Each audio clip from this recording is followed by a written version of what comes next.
Good morning, everyone. Jane Monreal here with you. 9 a.m. Tuesday morning. How are you doing? Recovering from the rain, I hope. We had a number of inches, I think like 3 or 4 inches up in the mountain areas. But taking a look right now at uptown Charlotte, things are looking pretty nice out there. If you like cloudy days, this is what we're in store for most of the day. I understand there's going to be some spotty rain here and there. That's going to be throughout the day, but shouldn't ruin your plans as we talk about more of your news here in the Live Impact News studio on WCNC Plus.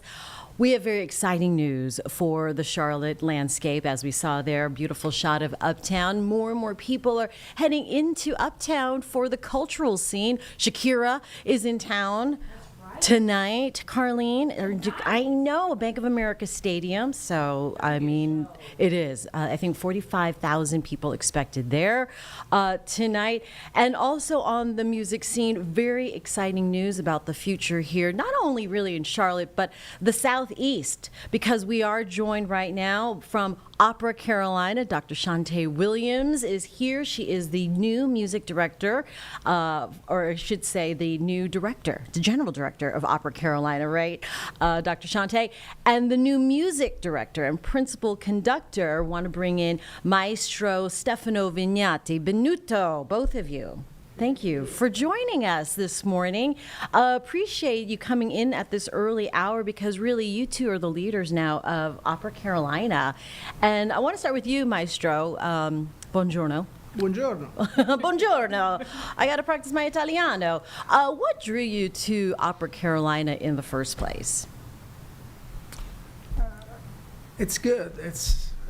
I'm very honored, and I will I accepted this big challenge. I thank our general director, Dr. Williams, who wanted me, and it's a new journey, and so I'm very honored. Yeah, I mean, Dr. Williams, why bring on Maestro Vignati?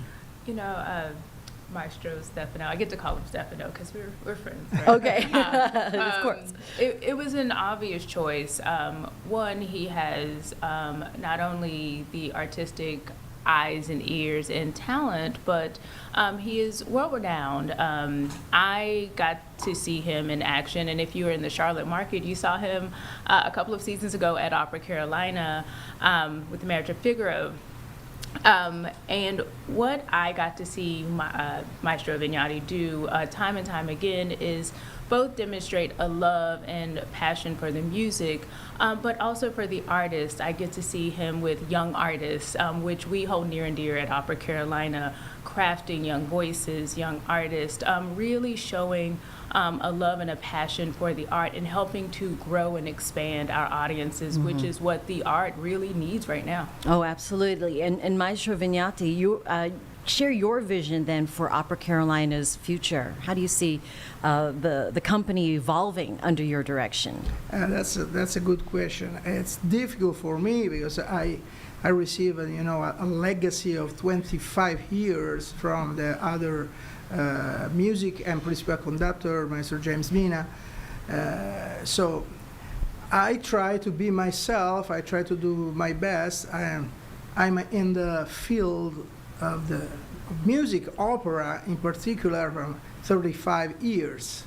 So decades. I'm still conducting internationally. So I try to do this as good as I can. Sure, that's all you can do. And involving young artists, of course, because I spent part of my life also in the educational field. I taught at the university many years, and also I formed a new generation of opera singers, opera musicians, and musicians in general with the International Lyric Academy. So yeah. It's a big challenge, as I told you. So I try to do. You're trying to really do it all. I mean, and you spoke to that challenge, bringing your experience, decades of repertoire from all over the world to our little part of the world here in the Southeast. How will you balance presenting some of those classics with maybe the contemporary pieces to bring in this younger audience? What do you factor in? Yeah, exactly. We will try to attract people also and to move a little more forward the contemporary repertoire. In the past, also in Italy and in Europe in general, we presented a great program called Let's Learn Opera that brought kids, students from the elementary to the high school to the theater. So thousands of people just presenting, and of course, keeping going with the educational program of Opera Carolina, that is still active, opera.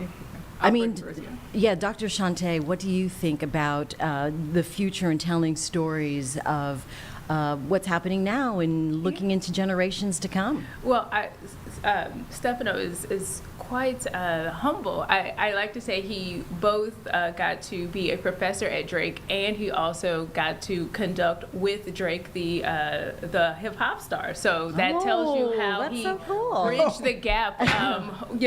That's quite something, right? Yeah, so that impressive. shows you how we can both hold the classic repertoire and the future of what's coming. And I think for me as the general director, looking at, balancing, what's shifting in the funding landscape, but also, what we hope to expand, telling new stories, embracing new composers, but keeping the classic repertoire and making sure that we are holding and embracing our traditional audience, but then embracing new audiences and people who may have said opera's not for me, and really just saying to them, just try. And we have now a principal conductor. Maestro Mina did a wonderful job for the past 25 years. And we are hoping to usher in the next 75 years of Opera Carolina and expanding our new works, but also keeping in some of those classics and doing something for the next generation. Yeah, I mean, how do your visions align with each other? What is that conversation like at headquarters?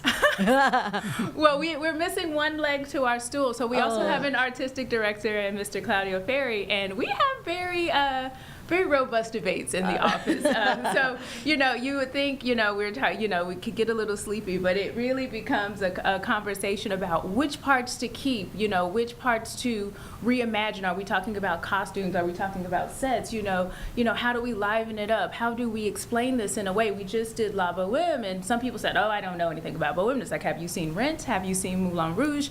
How do we bring it all together and make sure that people really understand that opera is timeless, and it's timeless because the music is classic. I mean, if you've watched a commercial, if you've gotten sold a car, if you are alive today, pop culture is opera, and we are making sure together that we are bringing that forward in a way that our audience can feel. You're right. I think the best recipe, the magical recipe, is to balance the classical with the new. Yes. Yes. Yeah. I mean, and Maestro, what are you most excited about taking on this role? Conducting in general. That's my passion. Yes. Meet the symphony, the Charlotte Symphony. I worked with them, not with all the symphony, but with the principals in the orchestra for the Marriage of Figaro, and meet the choir, the community, and work with the resident company too, and also try to do performances with the opera stars too, to bring to Charlotte also the most important singers in the opera field, international opera field. I mean, we're excited for you. It's like, what can we look forward to then here as the season's the opera season's underway, right? We just wrapped up our 75th, and we're going to run straight into our 76th. So we will take a small break. We're headed to Italy for the International Lyric Academy. I'm jealous. Well, come on with us. Okay, I'm trying to go. And then we will kick off the 76th season with a September 11th commemoration in collaboration with the Mint Museum. And then we will have our Night to Remember, and then we will be off to the races. So definitely check us out. Of course, the season subscription is underway. You can become a patron of ours. And of course, we are on sale in partnership with the Symphony and the Blumenthal at Carolina Tix. All right. I mean, that sounds excellent. It sounds very dynamic, very exciting for the future of opera, and not only in Charlotte, but really this region. Dr. Shantae, you're the third Black woman to hold this position as general director. We talked about that before. So the history you're making, and to bring on Maestro Vignati. What do you want our audience to know as you embark on this new chapter? What do you want them to take away? I would say, for those who are curious, please be curious and come out and see. For those who may have been longtime patrons, I love hearing the stories of people who've been subscribers or patrons of ours since 1982 or 1984. We would say, come to the next season to just meet the new maestro, meet the new artistic director, come sit with me. We will have 3 grand operas. We were expanding the season with more concerts, but please don't write opera off as something you've never experienced. Every night will be a new challenge, a new experience, and we are happy to welcome everybody. We coined last season, the season we're wrapping up, Opera per Tutti, and next season we will say Opera per Tutti because opera is for all, and we will be making sure that we help everybody to experience and feel that. All right, Maestro, anything else? Lasting words for our audience here? Come, I'll try. Just Yes. I try to put all my Italian passion and the opera, and it will be fun. It will be Yes. great. It will be great. Yeah. We look forward to that. When do you guys travel back to Italy? We will. July. He will be July? there earlier than me. I will be back and forth, but July we will be in Italy with the International Lyric Academy, and several of our resident company members will be there. So cheer them on as they strengthen their opera skills. Bravo, brava. Well, grazie mille, all of you. Thank you for Prego. coming in. And, we will look forward to season 76.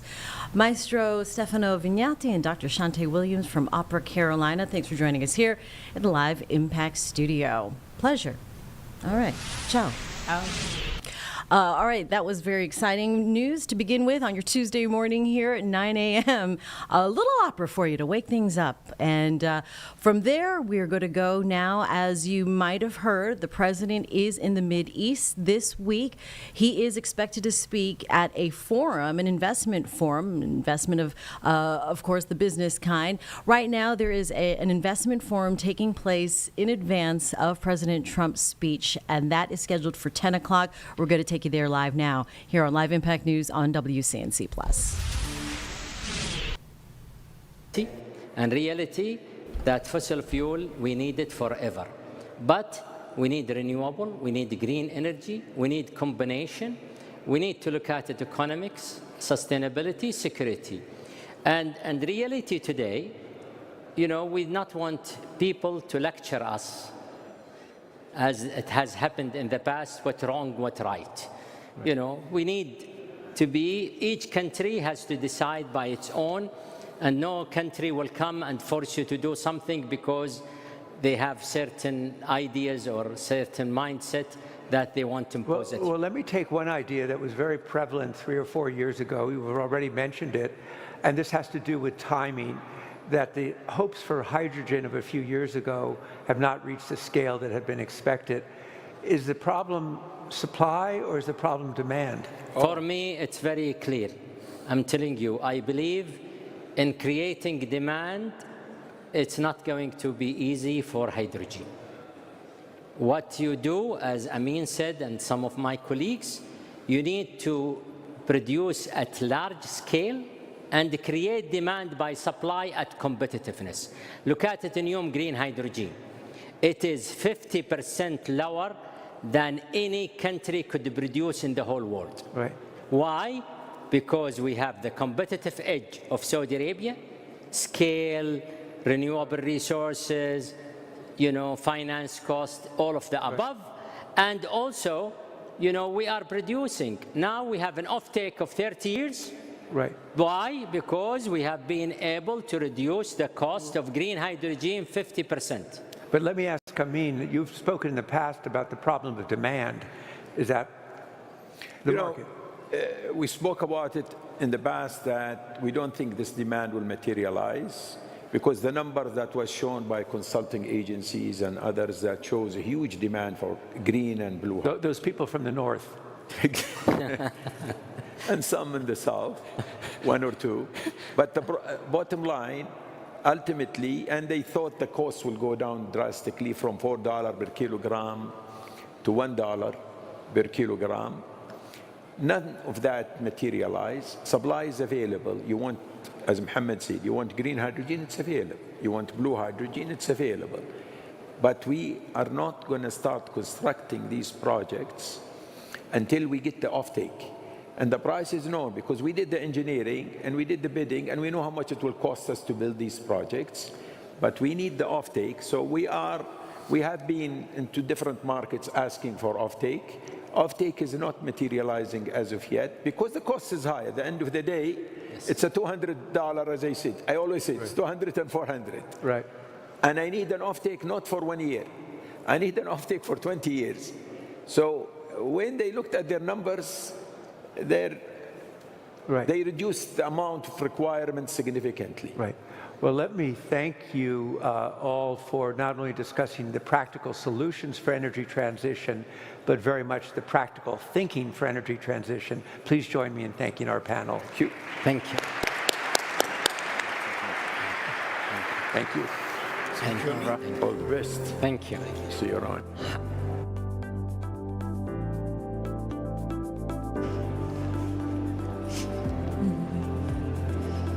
Thank you, Dan. Thank you, everybody. What we're going to do now is we are going to take a quick break, but please stay in your seats. We have some security procedures to carry out. It'll be a short break, and just be patient because we've got an action-packed, very exciting program still to come. Thanks.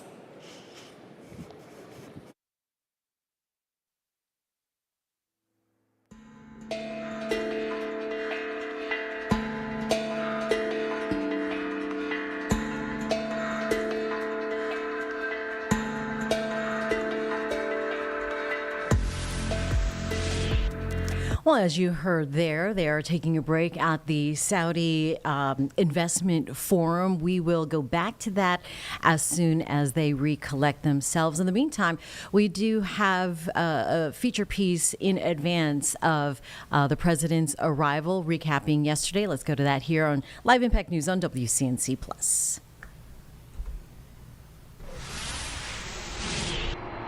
President Trump arriving in Saudi Arabia this morning, kicking off a 4-day trip set to focus on business deals with wealthy Gulf states. The president hoping to add to the $600 billion in U.S. investments Saudi Arabia's crown prince pledged at the start of this Trump term, as critics point to the Trump family's regional investments, including a Trump-branded golf course to be built in Qatar by a Saudi Arabian firm. They're padding their pocket with deals with foreign countries. Lawmakers on both sides of the aisle also objecting to an offer from Qatar, where President Trump is headed next, to hand over a luxury jumbo jet for the president to use as Air Force One and transfer to the Trump Library Foundation when he leaves office. I think that was a very nice gesture. Now, I could be a stupid person and say, oh, no, we don't want a free plane. There is a provision in the Constitution that says you can't do this.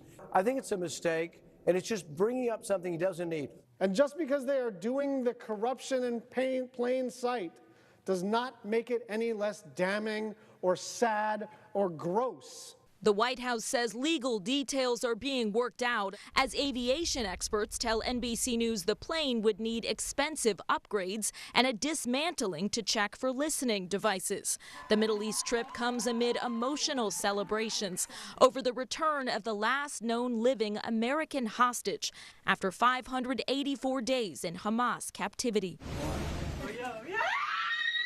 21-year-old Edan Alexander, a dual U.S.-Israeli citizen, freed in a deal between the Trump administration and Hamas that largely bypassed Israeli leadership.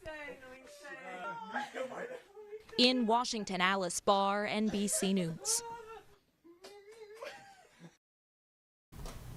Back out here now, a live look at U.S. futures this morning. As we can see, it is a mixed bag there after closing yesterday about 1,000 points. The big board opening up in about 10 minutes right now. Also want to let you know today, Tuesday, is Mental Health Awareness Day. And we want to let you know that available today is a phone bank to help our community and help our community out with resources that you could use. It starts at 11 o'clock this morning as things are going to kick off from 11 until 1, again from 4 until 7:30. And this way you can call in and talk to local groups, professionals, professional therapists. If you have any mental health questions, we are here to help. We're seeking solutions on WCNC Charlotte, and we'll keep it here on Live Impact News on WCNC Plus. All right. Also, want to let you know that today is the deadline for applications to fill the city's district seat.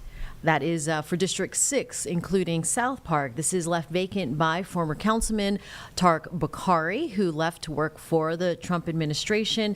There are some requirements here. You do need to be at least 21 years old. You need to be a Republican, live within the district. We did have our Ben Thompson and Lisa Washington this morning talking to Andrew Dunn. He is actually one of the people applying for the role. This is that interview that ran around 8 o'clock this morning on the live stream. We'll bring it to you right now on Live Impact News on WCNC+. Why throw your name in the hat? Yeah, well, thanks so much for having me on with you this morning. You know, I definitely didn't have applying for this seat on my 2025 bingo card, but, you know, Charlotte's given a lot to my family, and I try to give back and serve where I can be most useful. And so the timing of this appointment really lined up perfectly with some big decisions happening, especially regarding the transit plan. And I just thought, you know, if I can help Charlotte move a few things forward in a limited time, I'd love to do so. And you say that you don't want this seat permanently. I was reading on your blog this morning, you talked about reinvigorating civic pride, and you wrote, Charlotte has always been an aspirational city, but lately it's felt like we've lost some of that spark. I'd like to help restore it. Talk to me a little bit about that. Yeah, great question. And we could really spend a whole hour talking about why that is and what to do now. But, you know, I moved to Charlotte 14 years ago, 2011. And in a lot of respects, you know, Charlotte was always talking about whether it was a world-class city. How could it be a world-class city? How could we get the next big event? I covered the 2012 DNC as a reporter for the Charlotte Observer. And, you know, just over the years, through a variety of different circumstances, some of that booster spirit has kind of dissipated. But I think Charlotte has a lot to be proud of, and I think there's a lot of great things happening, and I'd love to shine a light on some of those. Supposedly, you've got Edwin Peacock interested in this as well. Andy Doolin, both served on city council a few years ago. I've been texting back and forth with Andy this morning about his plans. And you talked about transit and why you think this summer's consequential for it. Well, why do you say you might be a better choice to get it done, get it passed in Raleigh versus, say, an Andy Doolin or an Edwin Peacock? Sure, and I'm not running in opposition to anybody. You know, I love Edwin Peacock. I love Andy Doolin. I have nothing against them or any of the other applicants. I'm just kind of in a different mold. You know, there is zero chance I'll be running for the job this November. I've got 4 young kids, a full-time job, and a Cub Scout pack that I run. So I've got plenty going on. Willing to take a little break to help move a few things forward with this short time period, but no interest in running. And, you know, I kind of bring a different perspective. What do you make of the recent controversy on City Council? Yeah, it's a great question, and it's really unfortunate how all that's transpired. You know, I don't want to come in prejudging anything. You know, I have plenty of concerns about it as anybody else would. But, you know, I wasn't in the closed session meetings. I don't have all the facts. I'm not coming into this application process or this job to relitigate that issue. I'm applying to help the city move forward on what we can actually get done over the next few months. All right, Andrew Dunn, columnist with The Observer, also has his newsletter, Longleaf Politics, as well. Andrew, thanks for coming on. We appreciate it. Thank you. Some information for you there as we are closing in on maybe having a candidate now sitting in for at least the rest of the term for council seat 6 for South Charlotte, replacing Tarek Bakari, who has moved on. All right, yesterday there was a joint press conference for the attorneys general for the Carolinas, South and North, talking about fentanyl affecting both states, and want to bring that press conference to you here. If you missed any of it, playing that for you now as we are awaiting the continuation for the investment forum in Saudi Arabia, where President Trump is expected to speak at the top of the hour. You're watching Live Impact News on WCNC+. Thank you all for joining us today. I'm Jeff Jackson, relatively new Attorney General here in North Carolina. joined by Attorney General Alan Wilson of South Carolina, Lieutenant Sprague of CMPD, and we're here to discuss a new effort. The second largest messaging platform in the world is called WeChat. It is owned by a Chinese company. It is used by over 1 billion people, including several million in the United States. But it's more than just a messaging platform. It also features encrypted communication and built-in payment features. We believe that WeChat is being used to facilitate money laundering on a massive scale, specifically money laundering tied to the fentanyl trade. And we're here to stop it. Evidence strongly suggests that WeChat has allowed itself to become an enormous digital pipeline for money laundering that fuels the fentanyl trade. By allowing that to continue, WeChat is essentially helping to bankroll the fentanyl epidemic. This must stop. Today, we are giving WeChat 30 days to show us specific steps that they are taking to address this. And they should know this. There's a very good reason why this is a bipartisan effort. In addition to myself and Attorney General Wilson, we are also joined by Attorney General Lynn Fitch of Mississippi, Attorney General John Formella of New Hampshire, Attorney General Matt Platkin of New Jersey, and Attorney General Phil Weiser of Colorado. That's 6 attorneys general, 3 Republicans, 3 Democrats from across the country. That's because fentanyl is poisoning people in every state. In our state, overdoses are the leading cause of death for people my age and younger. We are losing an average of 6 people per day to fentanyl. We believe that WeChat bears significant responsibility because their platform helps cartels get paid. Here's how it works. Step 1, China sells the chemical ingredients to the cartels, and the cartels produce the fentanyl. Step 2, fentanyl is smuggled into the U.S. and sold for cash. Step 3, that cash is handed off to Chinese brokers who use WeChat to route the money back to the cartels, and the cycle starts over.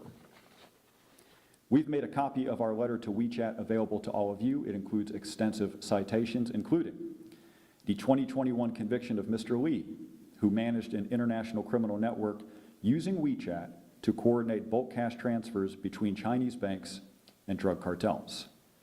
Operation Chem Capture in 2023, in which 8 companies and 12 individuals were indicted for trafficking fentanyl precursor chemicals, with the transactions being coordinated through WeChat. Extensively documented collaboration between Mexico's Sinaloa cartel and Chinese laundering networks, and a recent 2024 federal indictment in South Carolina that Attorney General Wilson will speak to. At this point, the pattern is clear. WeChat is being used to coordinate cash pickups in U.S. cities, arrange currency swaps between traffickers and Chinese money brokers, and move funds through layers of transactions to get money back to the cartels. We estimate that we are talking about billions of dollars per year. As a congressional commission recently found, Chinese money launderers leverage encrypted mobile communication apps like WeChat to move vast sums of money from the United States to China, then back to Mexico with great speed, discretion, and efficiency. One DEA agent put it more bluntly by saying it is all happening on WeChat. The launderers aren't even concealing themselves. And in North Carolina, due to a recent law passed by our state legislature, facilitating money laundering is now a crime. As of today, WeChat has exactly 30 days to tell us what steps they are taking to stop criminal money laundering on their platform. And now, I'll turn it over to Attorney General Wilson, for whom I am very grateful that he joined this effort and did so enthusiastically. His office has made combating fentanyl one of its highest priorities, and I'm extremely grateful that he's joined us here today. Sir.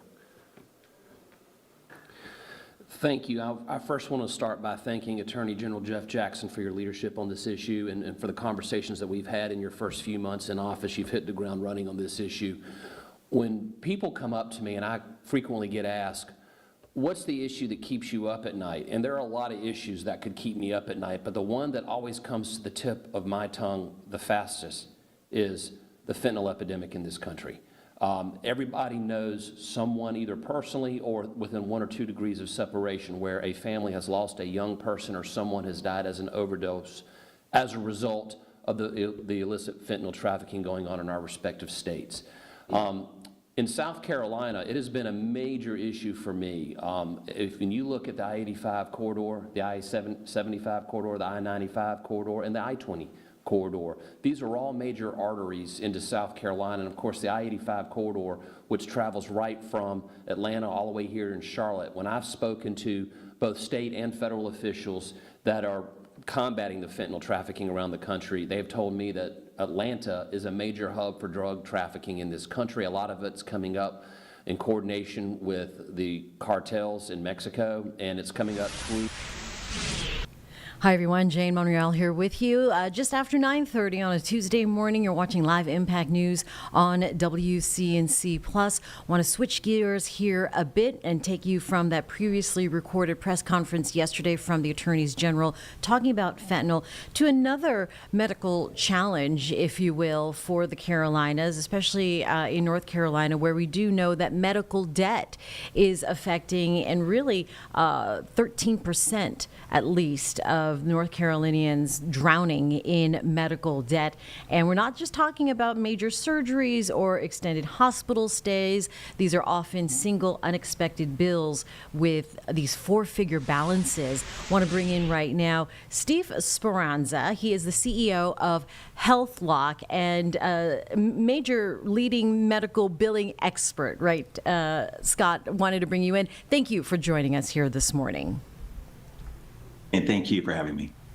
How did we get to this point where so many Americans are affected with medical debt? Well, you got to put it into context that our healthcare system is really the best in the world. You get the best care, and one of the things that makes that possible is health insurance. It's not government paid, it's not subsidized to the extent of the private market. And so the insurance does create complexities. It does create things like denied claims and payments between 3 or 4 different parties, with the lab, the provider, and so forth. So that complexity does have its effects. And again, the consumer certainly has the ability to navigate that, but it's difficult and challenging. Yeah, I mean, so what is that first step when folks get this unexpected bill and the shock they must see, right, when they get that in the mail? For sure, right? So the first thing is, we call it at HealthLock pre-care. So before you go to care, make sure that you're doing the things to understand what your insurance covers, what it doesn't cover, the emergency services that are close to you. When you go to the doctor, you've got to have your eyes wide open as a consumer and ask, what are the procedures we're going to do? What are the lab tests that we're going to get? And the doctor in the facility will help you to understand what's in network, what's not in network, to ensure that there isn't this surprise large bill or expense. You also have the No Surprise Bill Act that will also provide some protections. But for the most part, 40% of issues are still in network, not out of network. 30% of Americans are going to receive a denied claim this year. 66% of bankruptcies are still due to medical bills. That's up from 61% pre-COVID. So there are definitely issues and statistics that make it challenging for the consumer. But again, we're not powerless, and we certainly have the ability to protect ourselves. When we do get a bill of this nature, we've seen errors. What are some of the errors, the most common errors that people should look out for?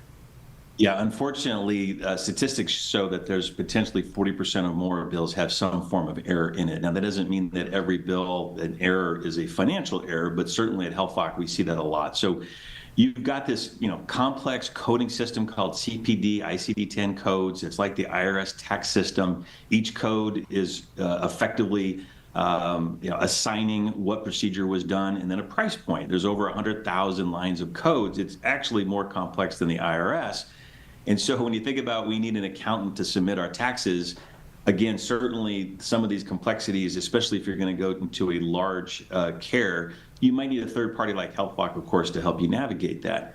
But the issue is it could be a duplicate bill, it could be a duplicate service, it could be a wrong CPT code, it could be upcoding, it could be some kind of nefarious fraud. The thieves have really moved over to medical, where pre-COVID there was 2 million data breaches. Last year there was 184 million breached patient records, costing Americans over $350 billion.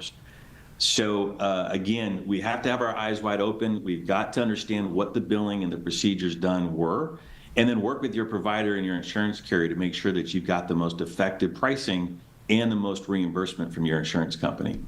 What documentation should people keep then as they are going through whatever situation? Because people are quick to throw out. I know I throw out a lot of mail now because most of it comes through email.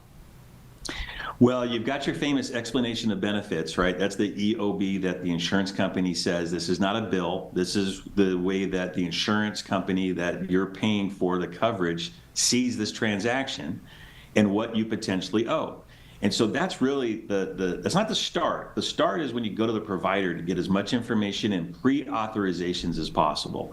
That's the first step. Second step, again, is to have your eyes wide open, asking questions on what you're going to do, what procedures, is that covered, is it in network, are all your doctors in network? And then third, when you do get the explanation of benefits, make sure that it looks accurate. And if not, you've got to first call the insurance company and find out what's the reason that they've articulated it via the EOB the way they did. And then you work with the provider or the lab, the hospital, the emergency care, the urgent care, and say, look, this transaction seems to be very, very challenging in the sense of either too high or a partial denied claim or a denied claim. One of the things, of course, that makes HealthLock effective, we've saved over $200 million now for our customers, is that we use data. So instead of calling an MRI and saying, hey, I think this is too expensive, HealthLock calls and says, look, we've got prices between $500 and $2,500 for the same procedure. We're not sure why there's such a difference in pricing, but we want that $500.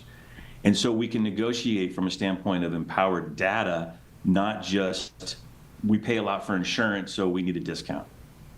How do you know when you need help, such as HealthLock? Well, there's two facets. One, again, is the fraud I mentioned. So just like identity theft, you've got proactive monitoring. HealthLock proactively monitors your doctors, your providers to make sure that if there is a data breach, you're notified of what happened, how many patient records were breached, and then we protect you. We protect your medical record, we protect your out-of-pocket costs, and so that's part of the protection strategy. And then also we have an innovative first-to-market solution, which is we automatically monitor and verify all your healthcare transactions automatically. So you're not sending us paperwork, you're not having to worry about it. Our customers literally just wait for HealthLock to say, hey, good to pay, and they pay it or flagged, and we go ahead on our own and save them money, again, leading to a substantial savings for our customer base. So, really, we try to make it as simple as possible and safe and secure for the consumer. That's what HealthLock does. All right. Could be a scary situation out there when you get those unexpected bills. Anything else that people should know? Well, if you do get a denied claim, just make sure that you appeal it. Only 1% of folks actually appeal their denied claim. Certainly the provider will help you. Again, you are going to the carrier. They are the ones that denied the claim. 30% of Americans are going to get a denied claim. But just make sure that you first appeal it. Don't be passive as you're managing your dollars in your health care. All right. That's a good protection piece right there. All right. Scott Speranza from HealthLock, thank you so much for the morning and some good information there moving forward with medical debt. Could be quite the hindrance. Yes, sir. Thanks, Jane. Appreciate the time. Absolutely. All right, we are back out here in the Live Impact studio on WCNC Plus. I'm going to take you back out to the press conference between the attorneys general for the Carolinas talking about fentanyl affecting our states. Here we go.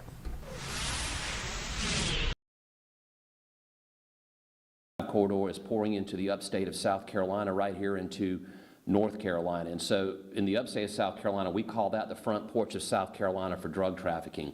Last January,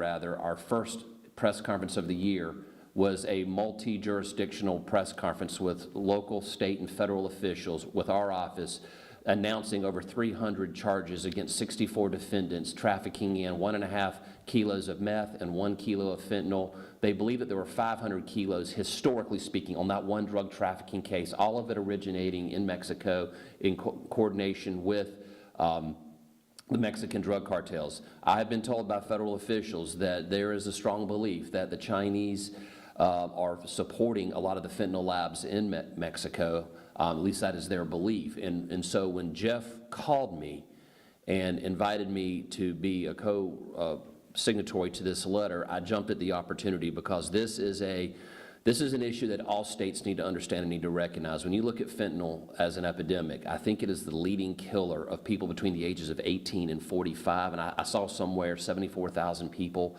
over the last year or two have died as a result of fentanyl. I'll double check that number, but it is a leading killer among ages 18 to 45.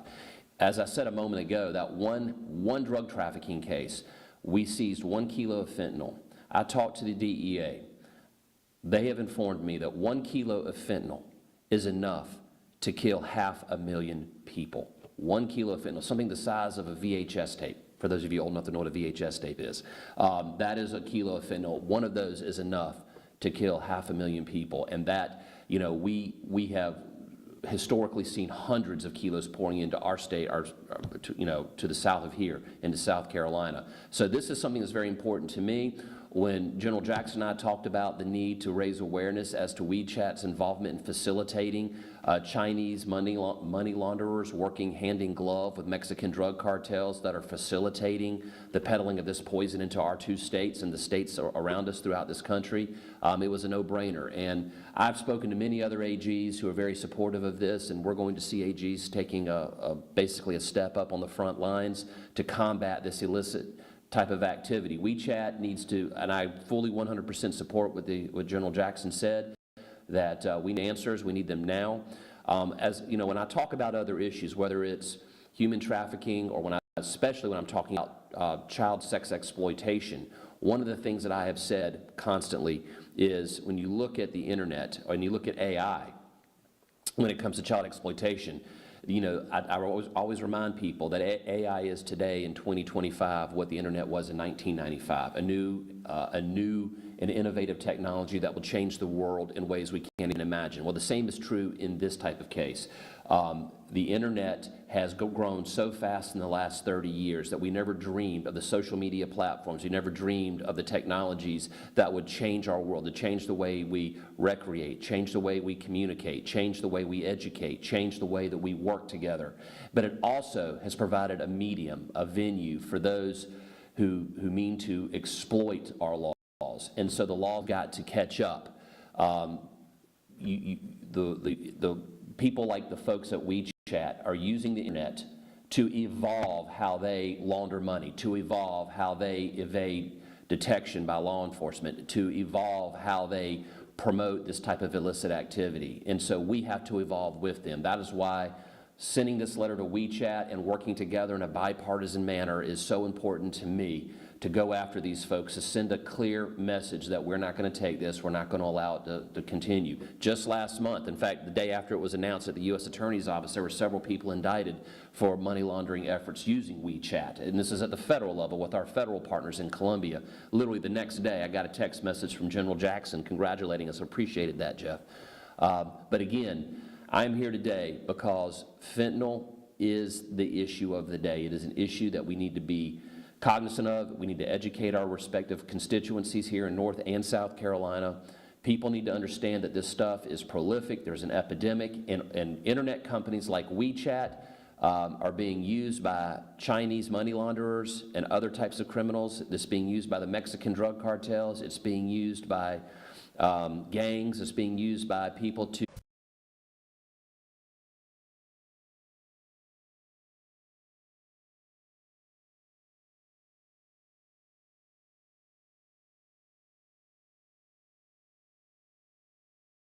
from WeChat. So thank you again, General, and I'm going to hand it back to you to introduce our next speaker. Thank you. I appreciate that. And before I introduce our next speaker, I just want to underscore one thing General Wilson said, because he's absolutely right. We're seeing an evolution with respect to organized crime and how they're using the digital space. Mm-hmm. Usually when people think about the proceeds the cash from drug sales. They're thinking about duffel bags full of cash. Increasingly, that's not the case anymore. These duffel bags full of cash now exist in the digital space. And there are platforms that should know better and should protect us from this, who are allowing this to occur. And we believe the leading platform that is allowing this to occur is WeChat. So as organized crime moves into the digital space, that's where we have to pursue them, into the digital space. Not only is this going to be an effort with WeChat, but my sense as a new Attorney General is this is going to be one of the new frontiers for investigation and prosecution. I'm joined here by Lieutenant Sprague. This is someone who has been on the ground with this effort, is one of the point people for CMPD with respect to the effort to combat fentanyl. He's taught me a lot personally about what he's seeing on the ground as far as trends and forms and sources. I'm really honored that he's here with us, and I really just appreciate the years that he has dedicated to serving his community and keeping us safe. Lieutenant Sprague. Good morning. My name is Lieutenant Robert Sprague. I am with CMPD's Investigative Services Group. As Attorney General Jeff Jackson noted, we are here to discuss how money laundering plays a part in sustaining and expanding the deadly fentanyl epidemic. As you are aware, fentanyl is the leading cause of overdose deaths in our state, and money laundering is a key contributor to financing and sustaining this epidemic. Money laundering allows these criminal networks and drug traffickers to hide their tracks to legitimize their operation in order to move their illicit profit and further expand distribution of fentanyl. What the public might not know is that the drug money is made to look like legitimate funds coming in and going out. This in turn is challenging to detect and making suspicious transactions less apparent. These drug trafficking organizations typically distribute fentanyl by the kilogram. Just 1 kilogram of this substance, as noted earlier, has the potential to kill nearly 500,000 people. While CMPD's Vice Unit and others within our organization do an excellent job investigating and seizing these operations, this type of activity occurs across the country and internationally, often passing through surrounding jurisdictions before ultimately reaching Charlotte. From January 1st, 2025 to April 30th, 2025, there have been 44 overdose deaths in our jurisdiction. This number reflects a 41% decrease in overdose deaths during the same time frame in 2024. A significant drop, but still too many lives lost to this drug. There were 75 total overdose deaths in 2024 from January to April. 86% of those deaths were fentanyl related. While confirmed fentanyl-related overdose deaths in 2025 are still pending final verification, we are confident that fentanyl continues to be a serious issue both in our jurisdiction and across the nation. So far in 2025, CMPD has received 600 overdose calls for service, which is an 11% increase from this time last year. CMPD officers and specialized units do an outstanding job of removing counterfeit prescription medications off the streets of Charlotte, many of which are laced with fentanyl. Narcan deployment and distribution has played a significant role in reducing fentanyl deaths in our jurisdiction. Back in 2023, CMPD launched a fentanyl awareness campaign aimed at reducing fentanyl overdose deaths. The department saw a 30% decrease in fentanyl-related overdose in Charlotte in 2023 and a 75% decrease in 2024. Addressing the fentanyl crisis requires a complex approach that includes targeting the financial mechanism that enables it. By disrupting the flow of illicit funds, we can weaken these operations and reduce the availability of fentanyl in our area, and ultimately reducing the deaths. Thank you. Thank you. Any questions? Yes, I have one. With WeChat being a Chinese-based app, are you able to take legal action if they don't comply with your request? If they don't comply with our request, we believe that we have a range of options for escalation. For a number of reasons, we're choosing not to detail what those options are, but we strongly encourage them to respond. And I hope they see the breadth of this initial effort as a small piece of what may be in store for them if they choose not to comply. And with this being a cross-state state network of drug activity, what are some of the limitations you have at the state level, and how can federal support help? That's an excellent question.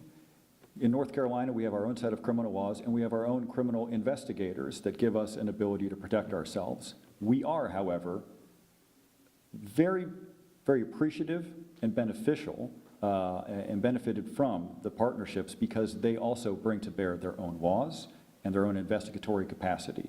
So bringing these other state AGs is useful from a jurisdictional standpoint, useful from an investigatory standpoint as well. General Wilson and I have also been in touch with federal law enforcement partners who are all over this. WeChat has been a big bright spot on their radar for quite some time. We've had personal conversations with them where they've been able to give us extra detail about reasons why this is an urgent threat, and we anticipate a number of ways that they could be partners going forward. There was discussion at one point to shut down this app similar to TikTok. Do you think that that should be back on the table?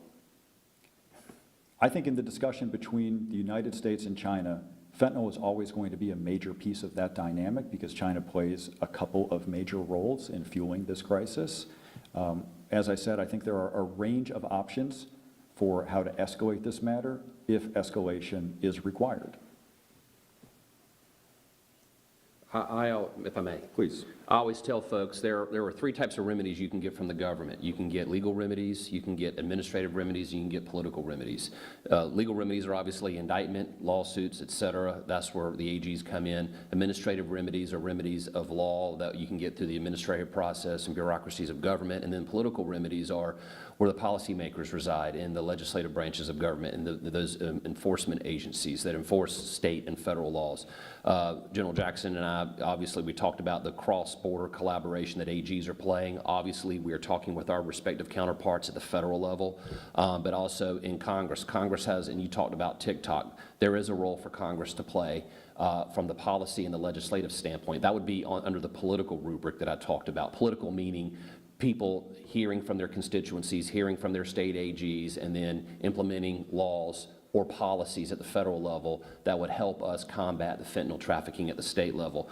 Just like him, I don't want to go into all of the multitude of courses of actions that we could take in any one of those three remedies, whether it be legislative or political, or whether it be administrative or certainly legal. But we reserve all of those courses of action in our arsenal of options and are prepared to take them. But again, giving WeChat and other like platforms an opportunity to explain themselves is the first step in the process of that decision tree. So that's kind of where I am. I think I'm echoing the sentiments that General Jackson just said.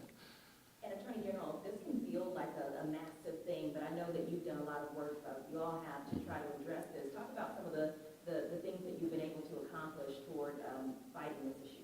Well, I mean, obviously, working at the federal level, there are national things we can do at the national level, and obviously I know that General Jackson and the legislature and Governor Stein and others are probably making decisions here for North Carolina. But in South Carolina, we just lobbied for, advocated for, and got a homicide by fentanyl law passed into effect. Basically, there are people out there knowingly selling drugs laced with fentanyl that they know will kill someone, and we have been using murder as an indictment to charge those people. But now we have a law that is on the governor's desk that when our governor in South Carolina signs it, it will give us the ability to seek up to 30 years for people who knowingly sell fentanyl-laced drugs.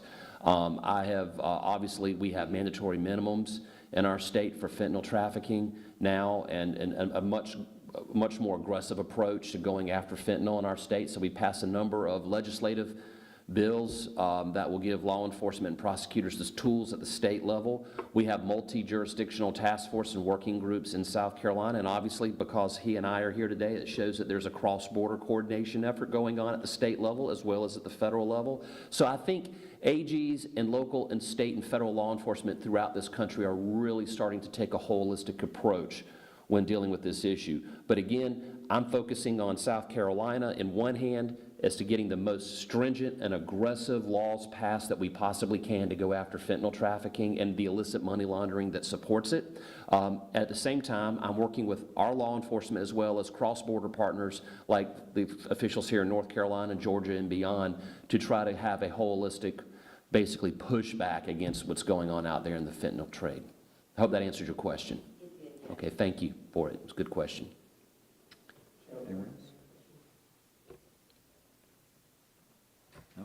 I'd like to ask a question to the CMPD officer. We're talking about this from a large scale, but you're every day working at the very, person-to-person level, trying to support people. Talk about how challenging it is for you and what support you think you may need as an officer to help combat this. Well, we continue to work with both our local, state, and federal partners to kind of close those gaps maybe in the law that have been mentioned earlier, that we're trying to catch up with a lot of these trends that we're seeing and a lot of the changes. So we continue to work in a partnership with them to facilitate new laws, to find where we can close those gaps. But it's challenging on a day-to-day basis.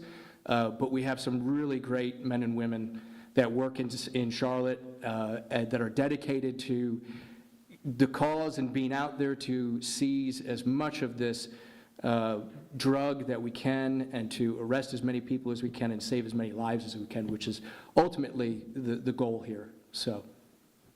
My last question, and anyone can answer, you talked about the amount of lives that are impacted by this. What is your message to those folks who are maybe listening that have been directly impacted by this crisis? John, please. I know families who have lost loved ones because of the fentanyl crisis we have going on in this country. And my message to the families and the people out there in our communities, North Carolina, South Carolina, we hear you, we understand you, and we are being proactive. We are going as aggressively as we can as law enforcement officials to, at the state and federal level to go after these people. My message to the people out there who are facilitating fentanyl trafficking through apps and platforms like WeChat or other platforms that we don't yet know about, my message to those people out there trying to exploit our communities and facilitate fentanyl trafficking through this illicit money laundering practice is this: we're coming for you. This is just the first step in a long war against fentanyl trafficking as well as other illicit conduct. So we are coming for you. There is nowhere for you to hide. It's just a matter of time. But again, it's going to require all of us working together in a bipartisan fashion to take a holistic, listen, they are holistically trying to traffic this fentanyl in. We have to have a holistic approach to going after it. It's going to be on the ground with folks like Lieutenant Sprague, hope I'm saying it, Sprague, excuse me. I knew I was going to butcher it. Lieutenant Sprague and people like him on the ground. It's going to take people like General Jackson and myself at the state level, and it's going to take our federal partners, all working together to holistically address this issue. And again, I'm truly grateful for my neighbor to the north here for having me here today to participate and to be part of the letter, which I fully 100% endorse, and we'll be getting other AGs engaged as we move forward. General Jackson. Perfect. Would agree with all of that, and would add only one point to the young people at home. I just need you to understand, because of fentanyl, there is just no such thing as safe experimentation with drugs. Lieutenant Sprague will tell you, fentanyl is in everything. It's in stuff that is being advertised as not having fentanyl in it, but the vast majority of drugs that they're taking in are laced with this drug, and a very small amount can be deadly. So watch out for yourself, watch out for your friends. Don't take any unnecessary risks. This is not how you want to mess up your entire life. And to folks who are considering trying to make a quick buck off of selling fentanyl, understand you run the risk of spending years of your life in prison. So you better think twice. As you can see, we are making this a top priority. Keep that in mind and reconsider your choices. Very grateful for everyone who chose to join us. Thank you to CMPD. Certainly thank you to Attorney General Wilson. See you all soon. I think these are yours. And that was a previously recorded press conference between the attorneys general for North and South Carolina speaking on their anti-fentanyl plan. Right now, you're taking a live look out in Raleigh. This is the scene here this morning where Supreme Court Justice Allison Riggs is expected to be sworn in at 10 o'clock. So we are waiting for this to start. She will start an 8-year term on the North Carolina Supreme Court, and this pretty much ends the 6-month legal battle finally wrapped up last week when her opponent, Jefferson Riggs, definitely attracted some attention on the national stage because of his attempt to overturn the result when she narrowly won in November's election. So as soon as we see that start, it looks like they're just testing the mics and doing some final preparation here. We will bring that to you here on Live Impact News on WCNC Plus. In the meantime, here at 10 a.m. on Live Impact News, want to let you know that we are seeking solutions here at WCNC Charlotte. It is Mental Health Awareness Month, this month of May, but today we're holding a special phone bank for folks in the community who might need it, with local professionals and organizations that are here to help you out. So that phone bank will be opening up here at 11 o'clock in just an hour, and that will run until 1 p.m. And then again from 4 p.m. when we pick things up on WCNC Charlotte at 4 p.m. until 7:30. A live phone bank for you, answering your questions and concerns. So please take advantage of that if you need to, as we seek solutions together for this Mental Health Awareness Month. Our Lisa Washington talked to local health professionals about how important it is for mental health and to stay on top of our mental health. She has that story for you now on Live Impact News on WCNC Plus. Mental health is an issue that affects everyone. With the demands of home and work or school, coupled with taking care of one's own needs, it can be easy to feel overwhelmed. Data from Mental Health America shows in 2024, nearly 60 million American adults experienced a mental illness, and 1 in 5 youth had at least one major depressive episode. We know that there's been an epidemic of loneliness and despair. We know that suicide is now a leading cause of death for youth. It's also the case that there are pressures in the world right now, certainly since the pandemic, for instance, or other pressures, economic pressures and things that people are feeling in the environment around them, which are affecting mental health. So you kind of put all these things together. Schroeder Stribling, president and CEO of the organization, says although discussing mental health is less taboo than it used to be, there are communities that lack access to services. There are an awful lot of mental health vulnerabilities, and especially for communities that might be a mental health desert, they might not have as much access or availability, maybe in a rural community or remote in some way. To help connect people with the resources they need, the organization offers an online screening on its website and has local affiliates across the country. Stribling says it's important for anyone struggling to maintain their mental health to know they are not alone. There's hope, there's help, and if at all possible, find a trusted other, someone with whom you can discuss these things, where you know you'll be met with compassion and kindness. A message she hopes turns awareness to action. And again, just want to let you know that we are waiting for the swearing in ceremony that's going to start here any minute now from North Carolina State Capitol in Raleigh, where Supreme Court Justice Allison Riggs is expected to be sworn in this morning. It looks like everyone has been seated.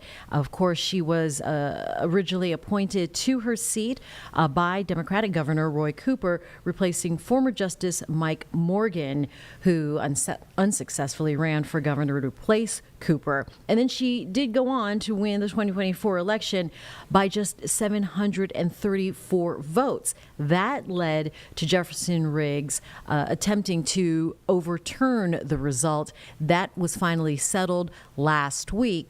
And so now it appears that Allison Riggs will be sworn in here for an 8-year term starting today after she is sworn in. So again, we are just waiting for that to start. But as we wait for a 10 o'clock start, running a few minutes behind, let's take you out to the Senate right now in D.C., where the Senate is in session right now on the floor. You're watching Live Impact News on WCNC Plus. Especially today, as the new officers are engraved, their names are engraved on those walls.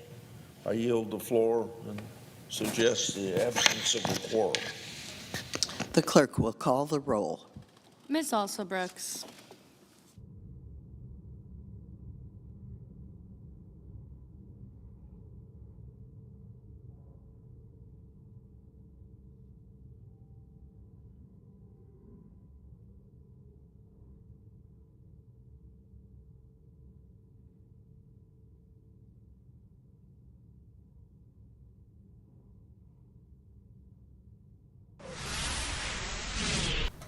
All right, friends, here it looks like things are just getting underway out of Raleigh, where Allison Riggs is about to be sworn in as a Supreme Court Justice. Let's listen in here live now on Live Impact News on WCNC Plus.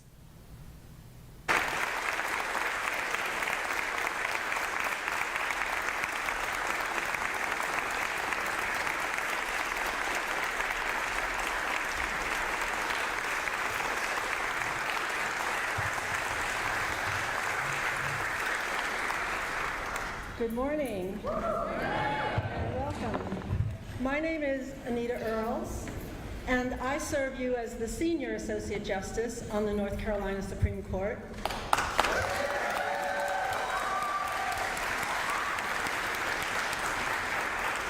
It is my great honor and pleasure to welcome you here this morning for this amazing occasion. I will caution you that we are intending to be a little more informal. Normally at a formal event, the court would acknowledge all of the amazing dignitaries in the room, which takes about half an hour. And there would be an important order to go in. But Allison told me about 20 minutes ago that I'm going to do this. So she apparently thinks I won't mess it up. So I do, however, even acknowledging that we are informal, there's a couple people that I just have to single out. And I want to start with her parents. Her mom is here with us this morning, and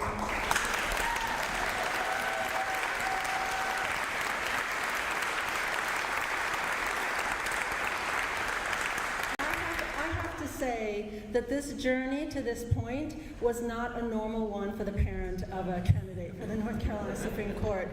And in particular, not only the way they supported her through the incredible challenges that she faced, but when their own votes were challenged, they had the courage to come forward and be public and to speak about that. And that is really above and beyond, and we're all grateful to you for that.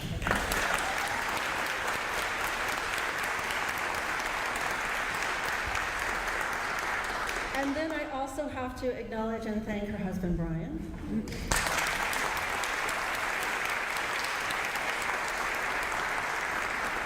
I have something of a sneaking suspicion that when they were married 4 years ago, about this time, he didn't foresee that he would become the spouse of a political candidate. And that is not an easy thing to do. And in particular, as women candidates, we're told that we have to, the men bring their spouses and they support them and they're visible and they're public and it's all great and grand. For the women candidates, you have to walk this fine line because you're told that if, you have to stand boldly on your own to prove you're strong. But I gotta tell you, this is a powerhouse political couple.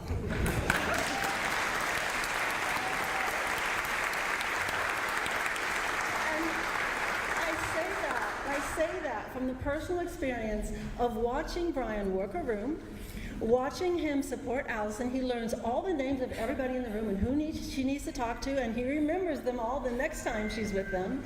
And just the incredible strength that it took to support her through all of this. I'll tell you one other quick story. I was at an event. People are now often confusing me with Allison, and they come up and say I'm Allison. I don't disabuse them, whatever.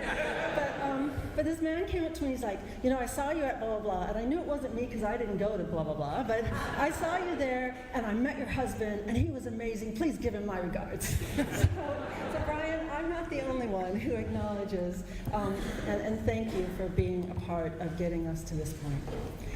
And finally, I have to, and I mean this, I'm speaking from the heart now, how incredibly grateful I am to every single one of you in this room.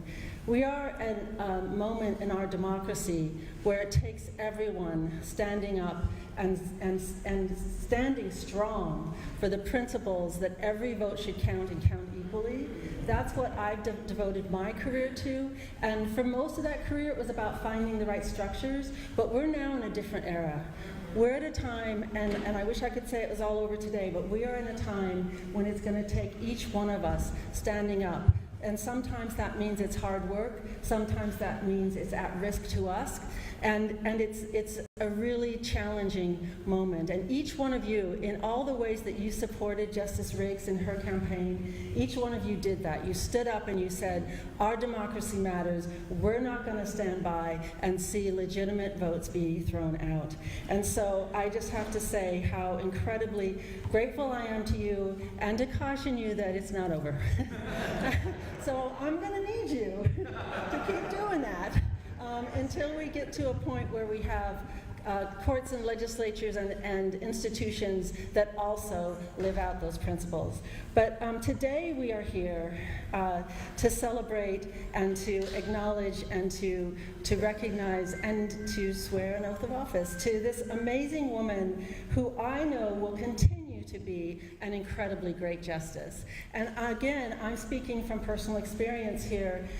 When I first met Allison in 2009 and saw how she came to the work of protecting our democracy by working on redistricting, training communities about how to be engaged in redistricting, the way that she jumped in with passion and heart and brilliance and understanding to make it possible for local communities to impact how their boundaries and districts were drawn. And then to see how she grew as a lawyer, how she ultimately argued twice in the U.S. Supreme Court at a time, early on in her career, the courage and heart that it took to do that, the hard work, the sharp elbows she had to have sometimes, because when there's a Supreme Court argument, everybody wants to argue, and it takes a lot of strength to be able to follow through on that path. And then to see what she's done on the court. She is a brilliant jurist. She finds the issues I miss. We don't always agree, but that's because we have the courage of our convictions. We understand deliberation. We can toss ideas off of each other. I am so grateful to each one of you for bringing her back, because I just couldn't survive the next 2 years of that.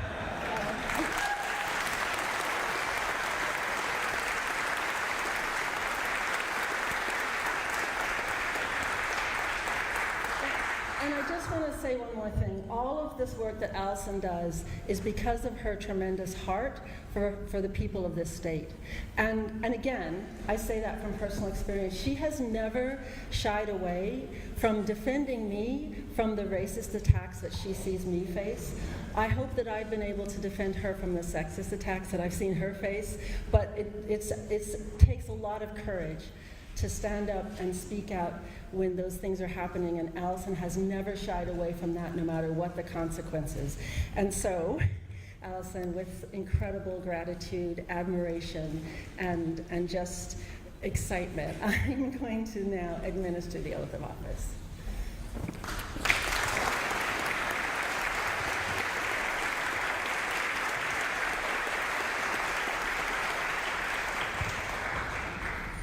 You place your left hand on the Bible and raise your right hand and repeat after me.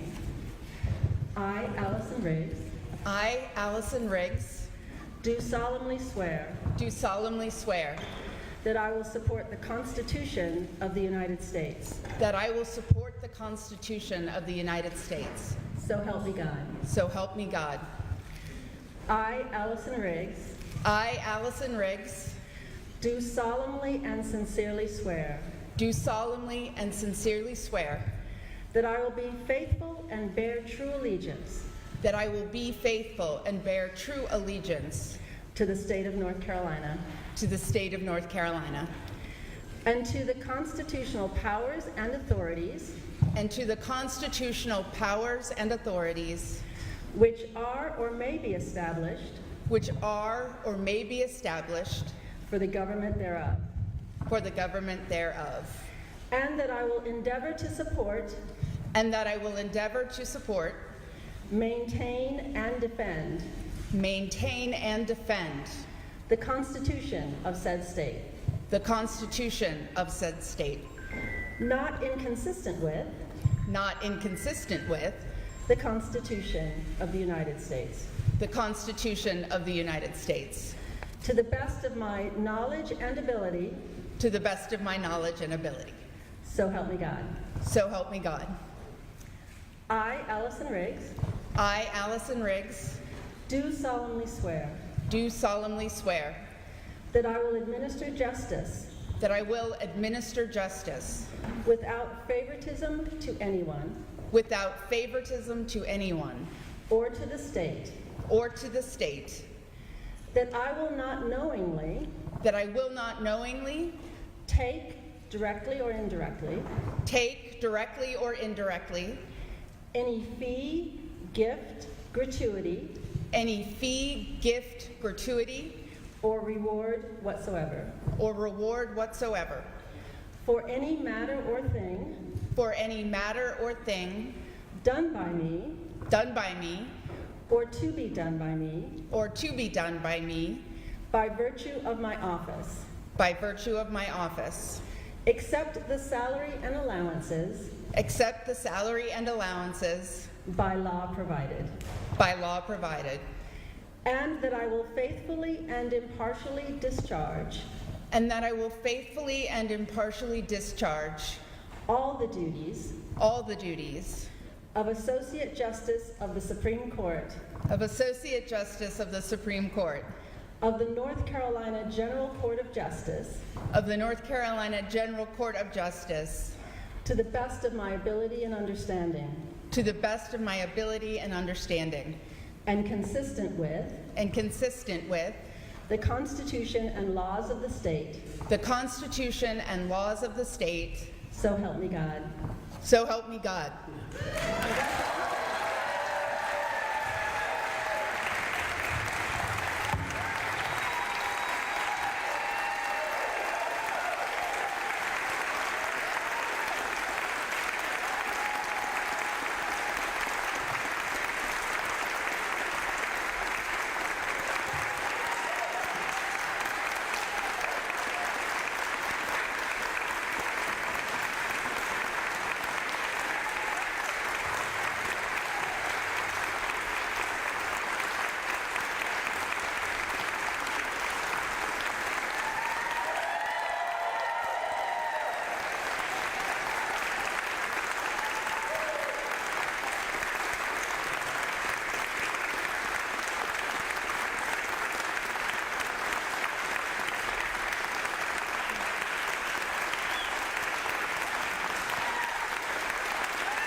Thank you. I am so proud to stand here today before you, sworn in once again as your Supreme Court Justice.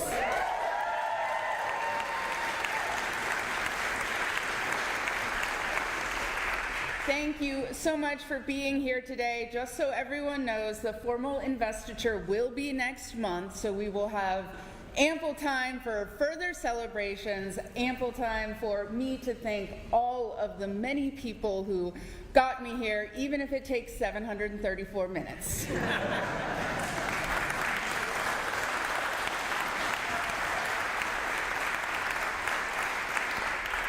Thank you for your trust and unwavering support. It is my honor to serve each and every one of you. Today, I am filled with hope because of the people in this room and the people of North Carolina. You chose a path forward where power stays in the hands of people, not politicians. You demanded accountability and used your voices to speak out for our constitutional rights. You stepped up to protect voters, including military members and their families serving us overseas. Thank you.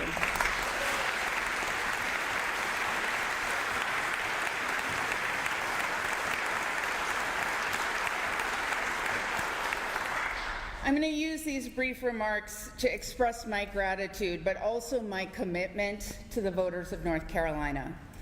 In the last 6 months of this fight, many of you thanked me for my commitment and energy in this fight.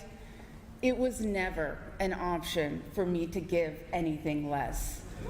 I learned from the people who fought bled, and died for the right to have a democracy where we all get to be heard.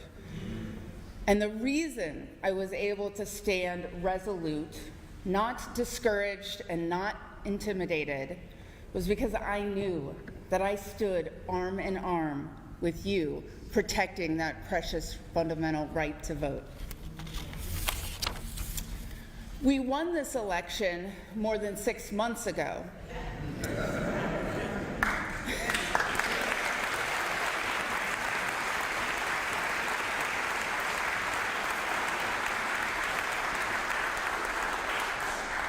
But it was fewer than 7 days ago that this race finally ended. That's more than 180 days after Election Day, nearly $2 million spent, more than 68,000 voters' lawful votes put at risk, taxpayer time and resources wasted, immeasurable damage done to our democracy. While I am forever inspired by the commitment of North Carolinians to protect our rights, it doesn't have to be this way. Voters should not have to fight tooth and nail to have their lawful votes counted. Disappointed politicians should not use courts to try and get a different election outcome. We have before and may continue to see efforts to undermine our rights and our democracy. And just as you used your voices in this fight, I encourage North Carolinians to remember, you decide elections, not candidates, not political parties. And those that you elect are accountable to you. It is crucial for you to use your precious right to vote to elect candidates and especially judges who will put the Constitution, the rule of law, and their solemn oath above their own personal political ambitions and ideologies. As your Supreme Court Justice,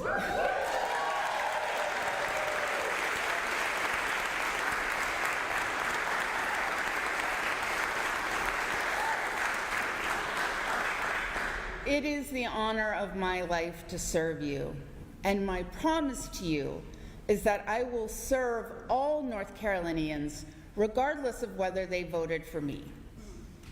I will defend the rights of all North Carolinians regardless of their political affiliation. I will uphold the rule of law and the Constitution without fear or favor. And I will always, always stand up for your rights and freedoms. Thank you.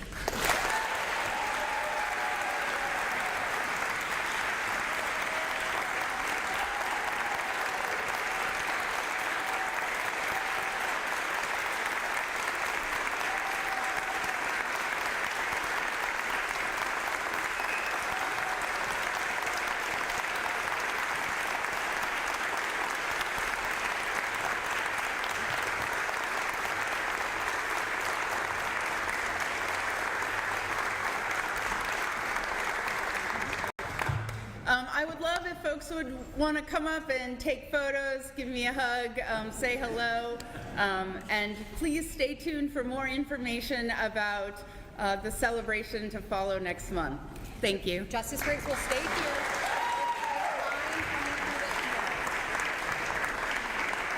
Okay, great. Feel free to come on out. Yeah, so we'll have a line coming through this way.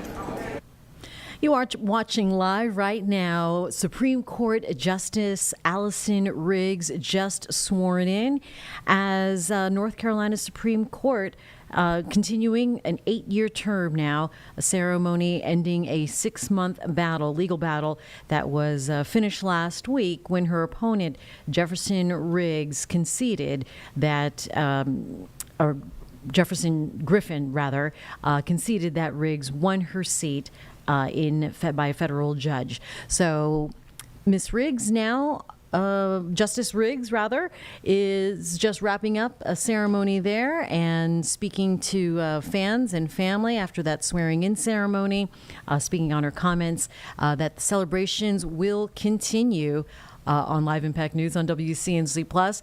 We break away from that right now and want to take you back to, or I should say, to the North Carolina Senate. This is, or the House rather. It looks like they are meeting. So we'll stay with North Carolina state leaders here and checking on their meeting on Live Impact News on WCNC Plus. Charlotte's doing.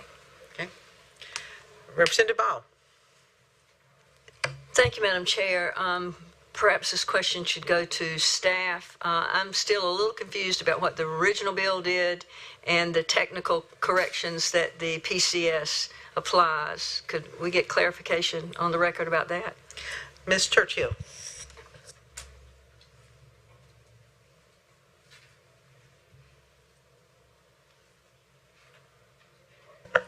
Sorry about that. Had to pull up the copy of the original bill.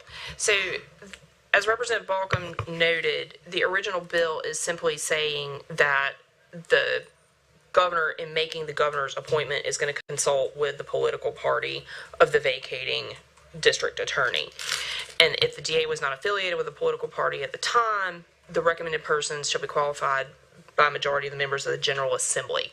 There's really not a way for members of the General Assembly to act all the time because members of the General Assembly act by bill. They act by resolution, which would mean the position would be vacated until the General Assembly could act. The PCS, which will now be the amendment, takes care of that situation by simply saying appoint a qualified person. Representative Dahl. So, my question is, when the law was drafted, whenever that was, it was drafted for a purpose that the DAs were at a separate time or different process than the judges and everything else. And my question would be, do we know why, and does it need to be corrected? Because it seems to me like we're running in and out of correcting or changing things, but they're only things that seem to apply to the governor. So I'm really trying to figure out what is the purpose of this change. It gives more of the voice of the local people having a say. It's the best I can do on that one. Okay. I saw Representative Harrison's artificial hand raised. Representative Harrison, you recognized? Representative Harrison, can you unmute? Can you hear me now? Yes. Oh, okay. Thank you. I wanted to share Representative Rubin's concerns about the fact that this seems to be clearly violative of our Constitution, but I also wanted to ask what happens in the case of unaffiliated DAs? And I assume that whether either the DA is unaffiliated that's being replaced or there is an unaffiliated candidate. I assume that this means they just are not possibly appointed, a possibility of appointing. I'm just curious about the unaffiliated. Thank you. And I believe that's what's taken care of in the amendment, so I might ask staff to explain the unaffiliated portion. Ms. Churchill. She's like doing 5 things at one time. Bless her heart, she's doing 5 things at once. Because we're discussing the PCS that's not before us. He is amazing. Representative Harrison, if the vacating DA was not elected as the nominee of a political party, so this would cover an unaffiliated or someone who was a write-in candidate, then, or if the political party just fails to make a recommendation, the governor simply appoints a qualified individual. In this instance, I think that means they would be appointing someone who resided in the district who is a lawyer. Thank you. Thank you. Thank you. All right, members. Further questions or discussions? If not, we're going to go get copies and have the amendment passed out unless we want to agree to go back to the PCS. Representative Ball. In the appreciation for everyone's time and other things that we need to do, I don't see the need for a printed version. Is there something that we can view online? The PCS? Or is the PCS basically the same as the amendment? If that's the case, I would be willing to withdraw that objection if that is the case. Okay. Well, the PCS was being uploaded to your computer, but I think Ms. Churchill will be happy to express the concern that it's all done in the PCS. Representative Churchill. Yes, ma'am. Ms. Churchill. Representative Ball, the amendment would simply take the first edition and put it exactly like the PCS that was distributed to the committee members shortly before the committee began. And I believe the clerk is working on getting all of that uploaded. Okay. So the PCS, without objection now, is before us. All right. Seeing no further objection, we're on the PCS.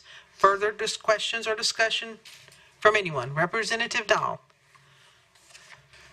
So, for district court judges, the local bar, not the party, submits the names. So are we going to get in another mess with, because we're not aligning all, we were trying to align everybody, but now it's pointed out that we're not aligning everybody. So I'm trying to make sure we're not. I may attempt to respond to that question for you if you'd like. At the time we did the district court judges' appointment, they were nonpartisan. So if you'd like, we could go back and make this partisan and have the party recommend a qualified person. Am I correct in that statement, Representative Churchill? I have promoted you today, or demoted you one. Ms. Churchill, we can respond. I believe, Representative Stevens, you are correct in that. I would also note that GS 163-9 for filling vacancies in the justices of the Supreme Court, judges of the Court of Appeals, and Superior Court justices does contain the language regarding consulting the political party. Representative Warren. For a motion. All right, we'll see if there's any further discussion or debate. Representative Blanzy. I don't see anybody else's hand raised. Thank you, Madam Chair. Yeah, just a comment. Very concerned about this bill. Including the concern about just the last minute nature of this and us not really having a good chance to fully vet things. This may indeed be a great idea, but I just would have appreciated more time to think this through, especially given the point that Bill sponsor made about making this in line with some of our other processes. I don't have a way to really investigate that at this point. But then too, I think this is a fairly significant infringement on the governor's longtime authority to appoint. I think anytime we change the nature of the separation, between our separation of powers, I think we need to just proceed with extreme caution. So I'll be voting in opposition to the bill today. Thank you. Representative Ball. Thank you, Madam Chair. A question to the bill sponsor or anyone else who might know. Was this bill, original bill, shared with the Council of DAs or any other nonpartisan group across the state that represents the DAs? And the second question would be, has the PCS been shared with them and discussed with them? Yes, both of them. They have supported both. They were actually had comments on both and helped put this together. Yes, ma'am. Okay, thank you. Representative Rubin.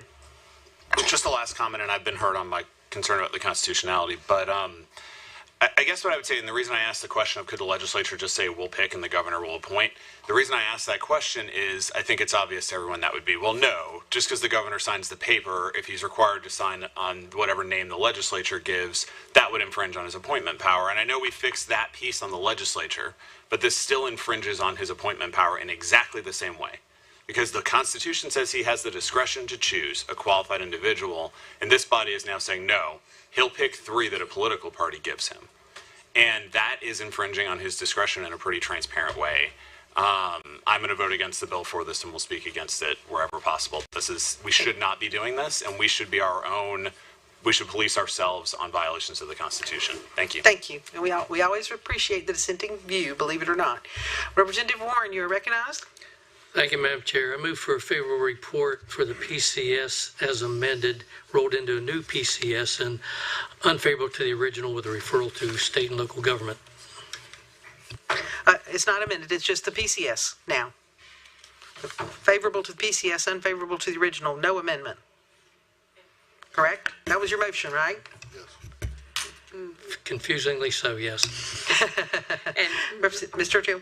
Madam Chair, I believe there is no serial referral at this time. Okay, what we're showing is one to state and local government. We don't have to reference it, but we actually technically don't have to reference the referral, but whatever the referral is, it is. So the question before the body is the passage of the PCS to House Bill 478. Those in favor will say aye. Those opposed, no. No. The ayes appear to have it. The ayes do have it. And it will be so passed. And seeing nothing further before the body, we are adjourned.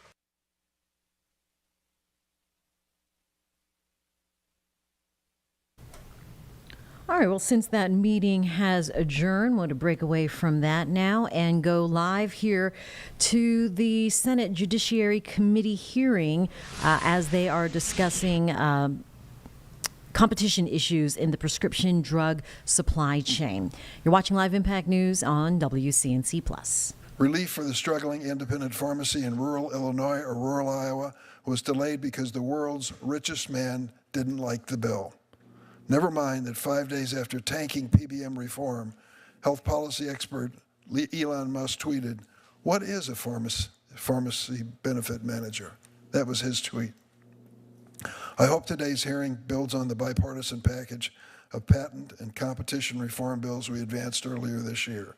But if we want to deliver real relief at the pharmacy counter, it's going to require Republicans and Democrats to stand up to Elon Musk and his chainsaw looking to cut anything in sight. I want to thank the chairman for calling this hearing. The turnout shows the level of interest. It also shows an opportunity for Republicans in the majority and Democrats in the minority to finally get down to work and legislate. Thank you, Mr. Chairman. Yeah. Say, you want to introduce your Illinois witness, then I'll introduce the other four. Thank you. Happy to do that. Dr. Sheetal Kircher. Did I pronounce that correctly? Okay. Medical oncologist and health services researcher at the Northwestern Medicine at Northwestern University Feinberg School of Medicine in Chicago. In 2024, Dr. Kircher was honored with the Fellow of American Society of Clinical Oncology distinction in recognition of her sustained contribution to the field. Thank you for being here. Ms. Sharon Faust holds a doctorate in pharmacy and an MBA.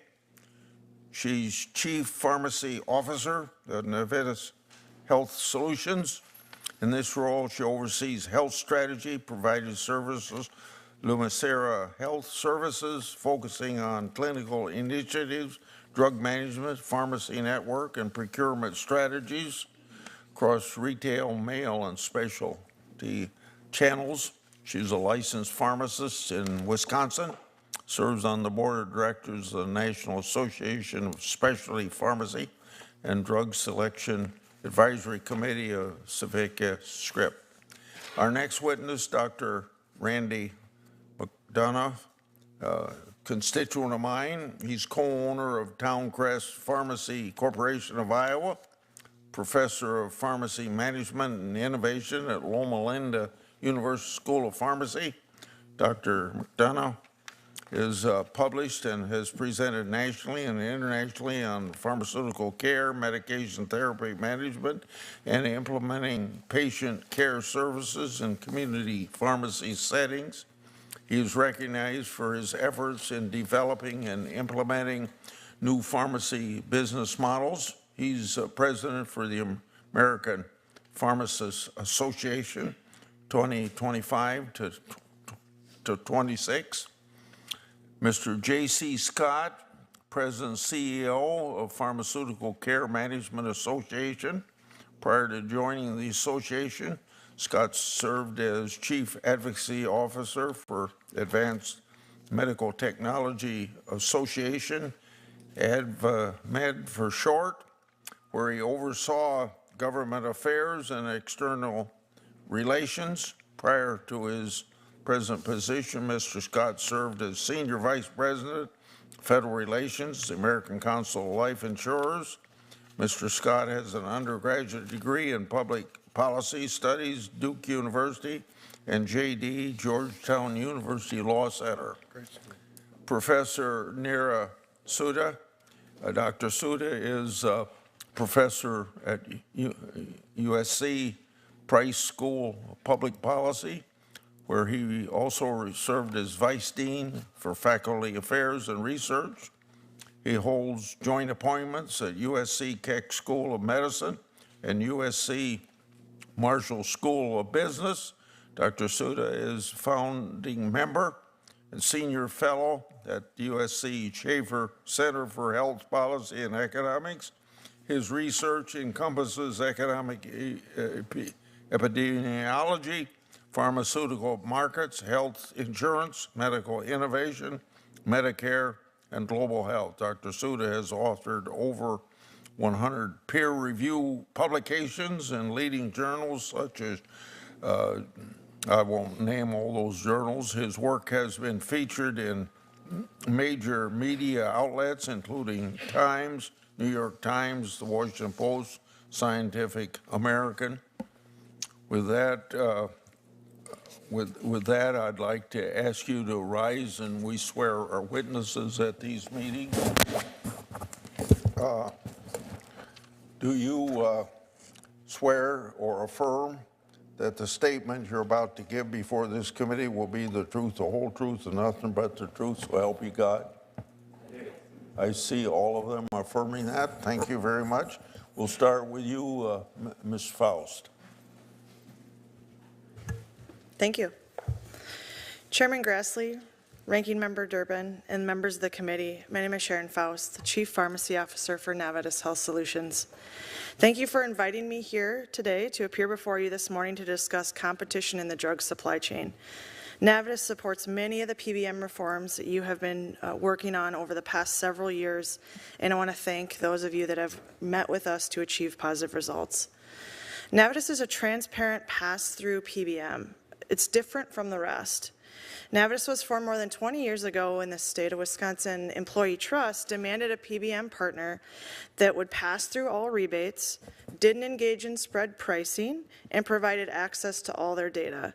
No such PBM existed. So a couple health plans got together and formed Navitas. Navitas is now owned by SSM Health, a not-for-profit, faith-based integrated health system, and Costco, who became a member or became an owner following a significant amount of savings when they had Navitas as a client.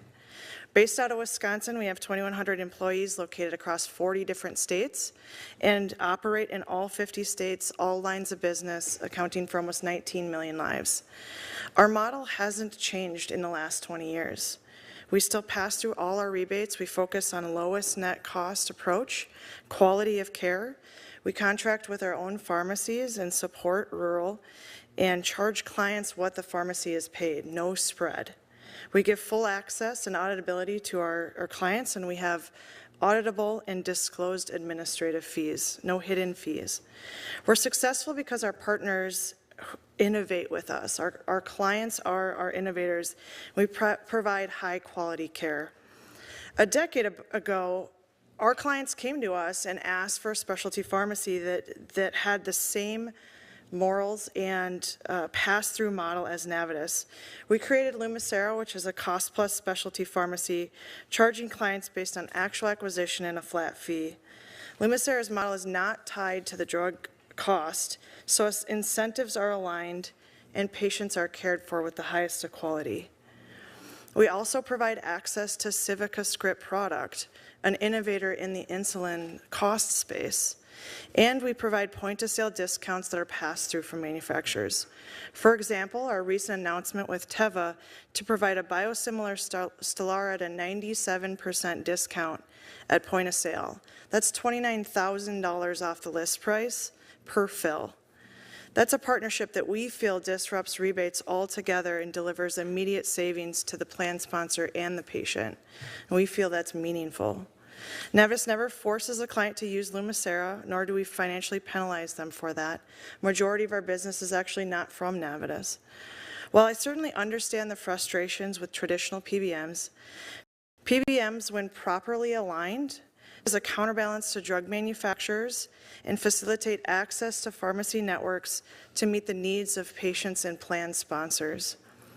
I respectfully recommend to this committee continue to support increased transparency. It's absolutely critical to disrupting business as usual and ensuring competition to make sure we know where dollars are flowing in the system. Consider reviewing the entire supply chain.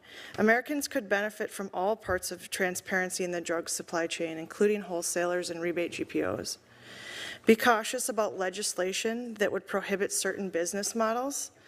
As any other industry, investing in business adjacencies can help improve costs and streamline care. You must encourage competition in the reduction of costs throughout the drug supply chain. Consider language that focuses on behaviors and not broad prohibitions on ownership models. I thank you for inviting me to testify and for looking out for American families, businesses, and patients as the cost of health care continues to rise. I look forward to your questions. Thank you, Ms. Faust. Dr. Kircher. Chairman Grassley, Ranking Member Durbin, and members of the committee, thank you for the opportunity for me to be here today. My name is Sheetal Kircher. I'm a medical oncologist at Northwestern Medicine in Chicago, where I specialize in treatment of GI cancers, so pancreas, colorectal cancer. Like Senator Durbin mentioned, when I ask my colleagues or patients what a PBM is, they have no idea. But if you ask about their experience with obtaining specialty drugs, you will get a strong response and likely a story of a patient who had a delay in their care or could not afford their medication. While I'm speaking from the perspective of an oncologist, patients with other complex conditions from rheumatology, gastroenterology, other specialties face similar challenges. So a few weeks ago, I met a 46-year-old high school math teacher from the suburbs. He was the kind of guy that you would want teaching your kids. Energetic, engaged, had 2 kids of his own. He'd been dealing what he thought was constipation, too much junk food, not enough water, but unfortunately what he was dealing with was much more serious. He has a locally advanced rectal cancer that was nearly blocking his bowels. So within 48 hours, my team, including surgery, radiation oncology, we had met him, reviewed his labs, his scans, his biopsy, and we had developed a treatment plan with curative intent. Time was absolutely critical. I entered his oral chemotherapy prescription into our EMR, directed it towards our in-house hospital-based specialty pharmacy that's accredited, designed to work with my team. But just as happens with about 60% of the medications that we prescribe, the PBM redirected my prescription to a different specialty pharmacy, one that they owned. We had no say in the matter. Then we waited. 2 weeks passed. We submitted documentation, clinic notes, pathology reports, justifying a treatment plan that followed every national guideline. During that wait, his bowel symptoms worsened, and he desperately wondered why he had not started treatment yet. That is what we're up against. First, PBMs do not offer the specialized expertise and support that patients with complex conditions need. Cancer therapies require precise handling, close monitoring, and a deep knowledge of the disease. Our pharmacy is staffed by oncology-trained clinicians who don't just fill prescriptions, they educate patients, track adherence, manage side effects, and communicate directly with my team. This tight communication keeps patients safe, out of the hospital, and keeps them on their treatment when appropriate. Our team finds financial assistance, charitable foundations, copay programs, grants to help reduce the out-of-pocket costs for patients, which oftentimes is what's standing between them taking the medicine and not. This is something that the PBMs don't typically do. And second, PBMs impose utilization management practices and medication switches that can delay care. So clinicians and patients, we recognize that there needs to be some level of utilization management, like prior authorizations, in order to ensure that these expensive, potentially toxic medications are used appropriately. We get that. But when PBM-owned pharmacies are our only option, these safeguards turn into major roadblocks. Complex approval processes, prior authorizations will delay us for days or weeks because of a lack of integration with our care. Our specialty pharmacy can accelerate these approvals because they have direct access to clinical records, and it avoids this back and forth that literally is sometimes with a fax machine, which delays treatment. So PBM policies can also have unilateral drug substitutions. So for my patient, I prescribed a low-cost biosimilar, and the PBM replaced it with a brand name, likely due to rebate incentives. So when we're trying to do the right thing, prescribing biosimilars for costs, we have substitutions that are done without consulting me. It's unclear who benefits from those savings. Does the payer benefit? And most importantly, do my patients benefit? Finally, PBM-owned specialty pharmacies contribute to waste. When therapies change, as they do a lot, my pharmacist knows immediately and pauses the prescription. Because of the disconnect of PBMs, oftentimes my patients will have like extra medications that we are literally throwing away. These are tens of thousands of dollars that we are throwing away. So caring for patients with cancer is demanding, oftentimes heartbreaking, and a true privilege. Nothing is more difficult for the patient or for me as their doctor is telling them that they have cancer. It marks the start of a journey that is defined by urgency, uncertainty, and a desperate need for coordinated care. This committee has a meaningful opportunity to help reform the policies and practices that are causing delays, confusion, and burden. Thank you for the opportunity. I'm happy to take any questions.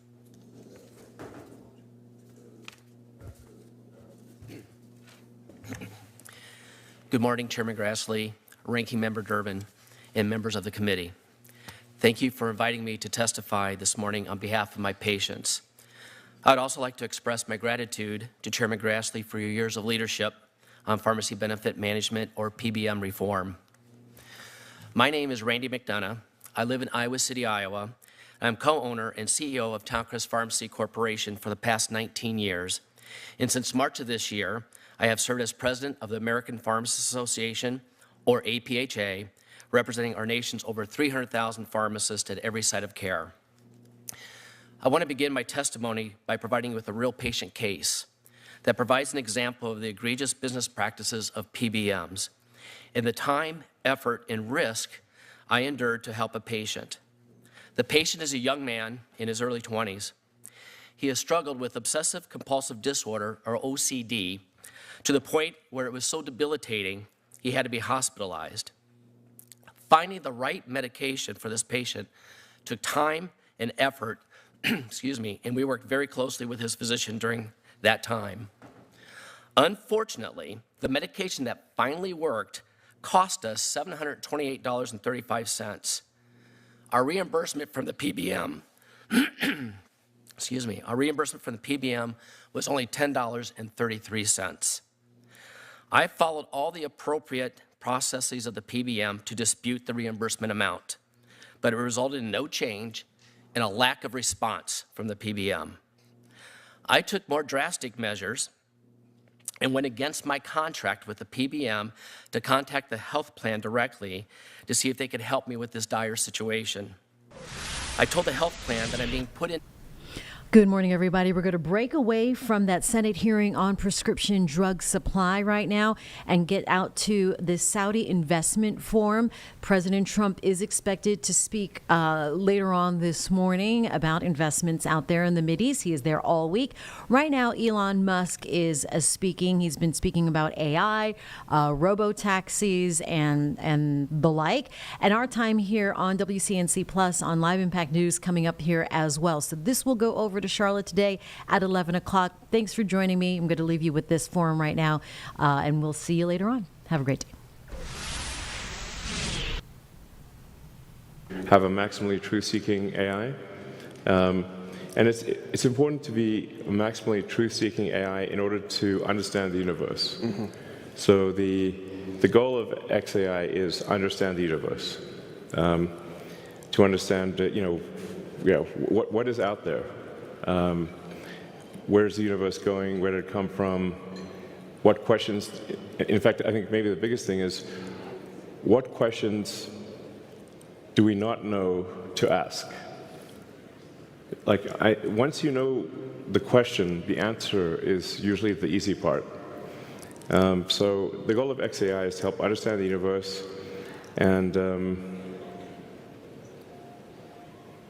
yeah, that's the goal. And help people answer any questions along the way, of course. But I mean, that's my philosophy. My philosophy is one of curiosity, just trying to understand the nature of reality. So I know you had a long day, but we also have the Honorable President and His Royal Highness Saidi hitting the stage soon. Yes. So this is a historic day, a partnership about how we could join hands together, as we have joined hands in the past 92 years, on building a factor-based economy to help the world and power up 20% of the energy mix, which is very critical today to the AI intelligence age, the digital age, and how we have reformed, and with the intelligent age. And we could not be more appreciative of having a lifetime partner and a friend like you, Elon, to the kingdom. Thank you. Joining hands on XAI, Starlink, and robotics and Tesla. Thank you so much on behalf of the whole kingdom, and we look forward to continue the partnership. Thank you. All right. Thanks, everyone. Thank you. Thank you. Please. All right.